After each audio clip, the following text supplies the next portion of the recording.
জাতীয় পার্টির chairman GM. কাদেরের সাংগঠনিক কার্যক্রম পরিচালনার ওপর অস্থায়ী নিষেধাজ্ঞা জারি করেছেন আদালত। একই সঙ্গে দল থেকে বহিষ্কৃত ১১ সিনিয়র নেতাকে বহালের নির্দেশ দেওয়া হয়েছে। ঢাকার প্রথম যুগ্ম জেলা জজ মোহাম্মদ নুরুল ইসলামে আদেশ দেন।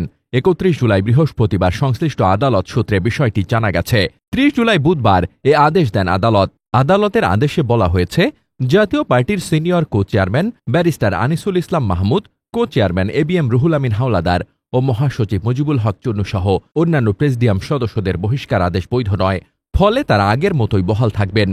স্বপদে পুনর্বহাল হওয়া অন্যান্য নেতারা হলেন জাতীয় পার্টির প্রেসিডিয়াম সদস্য সোলাইমান আলম শেঠ, জহিরুল ইসলাম জহির, নাজমা আক্তার, মোস্তফা আল মাহমুদ, আরিফুর রহমান, নাসির উদ্দিন মাহমুদ, জসিমউদ্দিন জসিম ও দপ্তর সম্পাদক আব্দুর রাজ্জাক খান।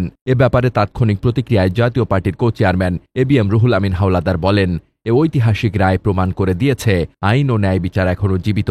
সত্যকে নিঃচিহ্ন করা যায় না এবং দলীয় গঠনতন্ত্রকে পায়ের নিচে ফেলা যায় না। স্বৈরতন্ত্র, দলীয় কর্তৃত্ববাদ এবং অবৈধ ক্ষমতা দখলের রাজনীতির বিরুদ্ধে এটি একটি কঠোর বার্তা। তিনি বলেন, জাতীয় পার্টি কখনোই একক ব্যক্তির মালিকানাধীন সংগঠন নয়, এটি দেশের লাখো মানুষের আশা আকাঙ্ক্ষার রাজনৈতিক প্ল্যাটফর্ম। আজ আদালতের রায়ে সেই প্ল্যাটফর্ম আবারও গণতন্ত্রের পথে ফিরেছে।